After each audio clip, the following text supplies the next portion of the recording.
대부분의 사람들에게 핸드폰은 삶의 일부이지만 저는 호기심 많은 여러분들이 항상 핸드폰이 어떻게 전화를 거는지, 그리고 왜 다른 세대들의 이동통신 방법이 있는지에 대한 질문들에 맞닥뜨려 왔을 것이라고 확신합니다. 이동통신 기술을 살펴봅시다. 핸드폰으로 통화할 때 핸드폰의 마이크가 목소리를 감지합니다. 마이크는 MEMS 센서와 IC의 도움을 받아 음성을 디지털 신호로 전환합니다. 디지털 신호는 음성을 0과 1로 인지합니다. 전화기 내부의 안테나는 이러한 0과 1을 수신하여 전자파의 형태로 송신합니다. 전자기파는 진폭, 주파수, 위상 또는 이들의 조합과 같은 파형 특성을 변경하여 0과 1을 전송합니다. 예를 들어 주파수의 경우 0과 1은 각각 저주파와 고주파를 사용하여 전송됩니다. 그래서 만약 여러분이 이 전자기파를 친구의 핸드폰으로 전송할 수 있는 방법을 찾을 수 있다면 전화를 걸 수 있을 것입니다. 비록 전자기파가 장거리 이동을 할 수 없더라도 말이죠. 전자기파는 물리적 물체, 전기 장비, 그리고 몇몇 환경적인 요소들의 존재로 인해 힘을 잃습니다. 실제로 이런 게 문제가 되지 않더라도 지구의 곡선 구조로 인해 전자기파가 영원히 지속되지는 않을 것입니다. 이러한 문제를 극복하기 위해 무선기술의 개념을 사용하여 기지국이 도입되었습니다. 무선기술에서 지리적인 면적은 육각형 구역으로 나뉘며 각각의 구역은 자체적인 기지국과 주파수 자리를 가지고 있습니다. 일반적으로 이러한 기지국은 전선 또는 더 구체적으로 광섬유 케이블에 의해 연결됩니다. 이러한 광섬유 케이블은 국내 또는 국제 연결을 제공하기 위해 지상 또는 해양 아래에 배치됩니다.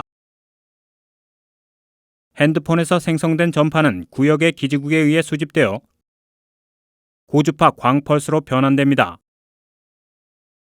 기지국 하단에 위치한 기저 트랜스시버 상자로 전송됩니다. 처리 후 음성 신호가 목적지의 기지국으로 전달됩니다.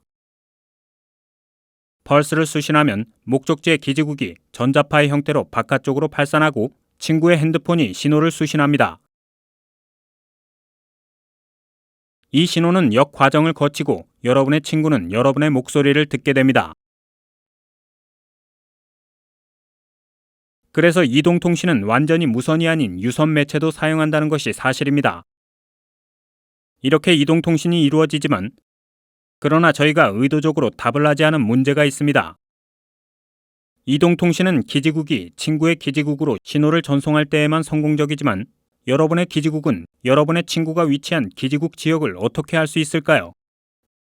이 과정을 위하여 기지국은 이동전화교환국 MSC라고 불리는 곳으로부터 도움을 받습니다. MSC는 기지국들의 중심 지점입니다. 더 진행하기 전에 MSC에 대한 자세한 내용을 설명하겠습니다. 심카드를 구입하면 모든 가입 정보가 지정된 MSC에 등록됩니다. 이 MSC는 홈 MSC가 됩니다. 홈 MSC는 서비스 계획, 현재 위치 및 활동 상태와 같은 정보를 저장합니다. 홈 MSC의 범위를 벗어나면 대신 서비스를 제공하는 새로운 MSC를 외부 MSC라고 합니다. 외부 MSC 지역에 들어가면 홈 MSC와 통신합니다. 간단히 말해서 홈 MSC는 항상 여러분이 어느 MSC 지역에 속해 있는지 알고 있습니다. 가입자가 어느 기지국 위치에 있는지 이해하기 위해 MSC 영역 내에서 MSC는 몇 가지 기술을 사용합니다. 한 가지 방법은 일정 기간 후에 가입자 위치를 업데이트하는 것입니다. 핸드폰이 미리 정의된 기지국의 수를 넘어 건너가면 위치 업데이트가 다시 수행됩니다.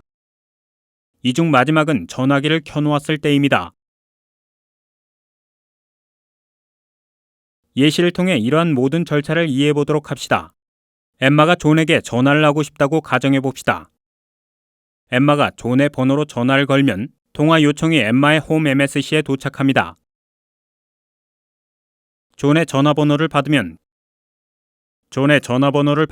존의 홈 MSC로 요청이 보내져 존의 MSC가 그의 현재 MSC를 확인합니다.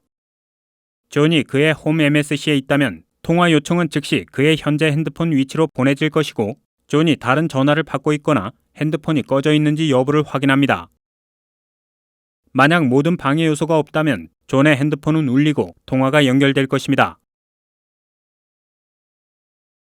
하지만 존이 그의 홈 MSC에 없다면 존의 홈 MSC는 단순히 통화 요청을 외부 MSC에 전달합니다. 외부 MSC는 존의 핸드폰을 찾기 위해 이전에 설명한 절차를 따른 다음 통화를 연결합니다.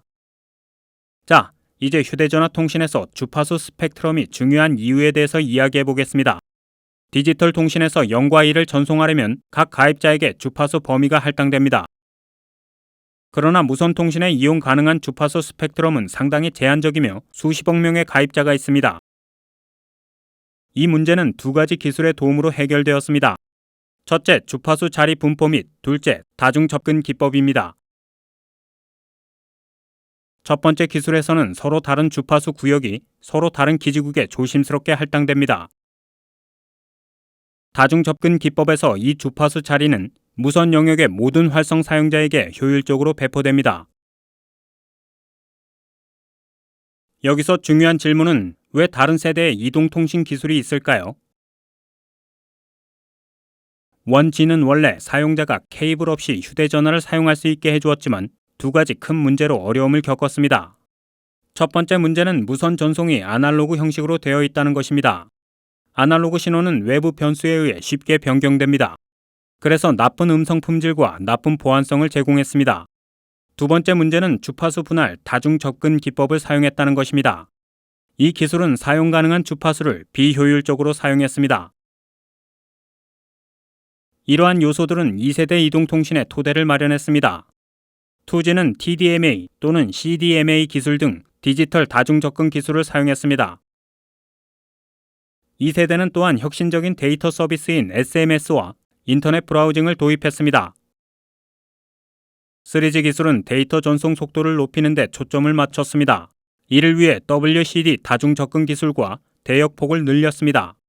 2Mbps의 3G 속도, GPS, 동영상, 음성통화 등과 같은 용도에 맞는 데이터 전송을 가능하게 한 3G는 기존 핸드폰을 스마트폰으로 전환하는 큰 진전을 보였습니다.